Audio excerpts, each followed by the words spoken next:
Friends, సర్వర్లో update అయితే ఇచ్చింది. ఇందులో ఏ వర్షన్ అప్డేట్ చేసినానంటే అప్పుడు ఇంతకుముందుకు 151 ఉండేది వర్షన్. ఇది వచ్చేసి నా రీఛార్జ్ నెంబరు. సర్వర్ రీఛార్జ్ చేసుకోవాలంటే ఈ నెంబర్ ఉండాలి. ఈ నెంబర్ ఉంటేనే రీఛార్జ్ అవుతుంది. ఈ నెంబర్ మనము రీసెలర్ ఉంటారు రీఛార్జ్ చేసేవాళ్ళు.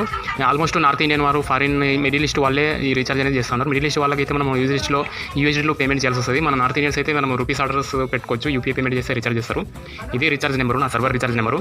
ఇప్పుడు చూడండి, ఇది నాకు సర్వర్ వర్షన్ వచ్చేసి 152 వర్షన్ అనేది అప్డేట్లో ఇచ్చినాడు వాడు సర్వర్ అనేది. ఇంతకుముందుకైతే 151 వర్షన్ వచ్చేసి మనకు సెప్టెంబర్ 16లో అప్డేట్ ఇచ్చాడు. ఇప్పుడు ఇది కొత్తగా ఈ రోజే అప్డేట్ అనేది వచ్చింది. ఈ అప్డేట్ చేసుకునేటప్పుడు అయితే మనము ఇక్కడ చూడండి, ఇక్కడ ఇగ్నోర్ కూడా చేసుకోవచ్చు. ఇగ్నోర్ చేసి నైట్ టైంలో చేసుకోండి. మీరు ఒకవేళ ఈ ప్రాసెస్ చేసేటప్పుడు ఆటోమేటిక్గా పవర్ ఆఫ్ కట్టిందనుకోండి, పవర్ గిన కట్టిందనుకోండి, మన సెటప్ బాక్స్లో ఫ్లాష్ ఐసీలో ఎక్కడైతే స్టాప్ అయిందో అక్కడే ఆగిపోతుంది ప్రాసెస్. తర్వాత లోగోలోకి వచ్చేస్తుంది. లోగో లేదా బూట్ అని ఉంటుంది. ఇప్పుడు చూడండి, ఇక్కడ చూడండి, ఇక్కడ ఛానల్ నెంబర్ చూపిస్తుంది మీకు. 34, 31 కనబడుతుంది.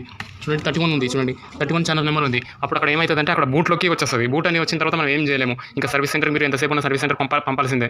లేదంటే మీ దగ్గర ప్రోగ్రామర్ ఉంటే ప్రోగ్రామర్ ద్వారా ఈ కొత్త సాఫ్ట్వేర్ అనేది మళ్ళీ ఇన్స్టాల్ చేసి ఇది ఫ్లాష్ ఐసీ బయటికి తీసి ఫుల్ ప్రోగ్రామర్ వచ్చేసి మోడల్ నెంబర్ చెప్తాను, CH341A అని ఉంటుంది. ఆ ప్రోగ్రామర్ ద్వారా మనము సిస్టమ్ పెట్టేసి అదే సిపి కనెక్ట్ చేసుకొని ఈ లోడర్ ద్వారా ఈ సాఫ్ట్వేర్ అనేది ఇన్స్టాల్ చేసుకోవాల్సి వస్తుంది. ఇప్పుడైతే నాకు తెలిసినంత వరకు నాకు పవర్ కట్ కాదని అనుకుంటున్నాను. నేనైతే అప్డేట్ చేస్తాను.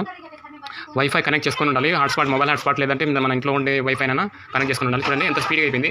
జస్ట్ 2-3 మినిట్స్లో మన ఓల్డ్ ఉంటుంది కదా, ఓల్డ్ సాఫ్ట్వేర్ అయితే ఎరేజ్ అయిపోయి కొత్త సాఫ్ట్వేర్ అయితే లోడింగ్ అవుతుంది. ఈ 2-3 మినిట్స్ మనకు ఎలాగైనా సరే పవర్ కట్ కాకూడదని చూసుకోవాలి. ఒకవేళ పవర్ కట్ అయింది అనుకోండి, ఇలా మిడిల్లో పవర్ కట్ అయింది అనుకోండి, ఓకే, ఇంకా సాఫ్ట్వేర్ మనం మళ్ళీ ఫ్లాష్ ఐసీ బయటికి తీసి రీఇన్స్టాల్ చేయాల్సిందే. చూడండి, ఇక్కడ 60 వచ్చేసింది. ఎలాగైనా సరే నాకు పవర్ కట్ కాకూడదని అనుకుంటా ఉన్నాను. అది నా ఓల్డ్ సెటప్ బాక్స్ గురించి నేను చెప్తా ఉన్నాను. ఆల్రెడీ ఇది నేను ఇంతకుముందు యూజ్ చేస్తున్నాను కదా, ఆల్రెడీ ఎక్స్పైర్ అయితే అయిపోయింది ప్యాక్. చూడండి, ఆఫ్ అయిపోయి బూట్ అవుతుంది. చూడండి, బూట్ అయ్యి ఇక్కడ ఆన్ అని వచ్చేస్తుంది. ఈ ప్రాసెస్ జరిగేంత వరకు అయితే పవర్ ఆఫ్ అనేది అవ్వకూడదు. ఆన్ వచ్చింది. చూడండి, స్క్రీన్ మీద ఇలా వస్తుంది స్టార్టింగ్లో. ఓకేనా ఫ్రెండ్స్, నేను మెనూ నొక్కి మీకు చూపిస్తాను. సిగ్నల్ వీక్ ఎందుకు వస్తుందంటే నేను ఇక్కడ ఎల్ఎన్బి వైర్ తీసేసినాను. చూడండి, ఎల్ఎన్బి వైర్ తీసేసినాను. నేను ఇప్పుడు వేరే దాంట్లో అప్డేట్ చేయబోతున్నాను. నా దగ్గర ఎన్కే కార్డు కూడా ఉంది. ఇది అయితే నార్మల్ GX కార్డు. కొత్త అప్డేట్ అయితే ఇప్పుడు అప్డేట్ అయిన సాఫ్ట్వేర్ అనేది నేను అబౌట్లోకి వెళ్ళి చూపిస్తాను మీకు. చూడండి, November 10 అని వచ్చింది.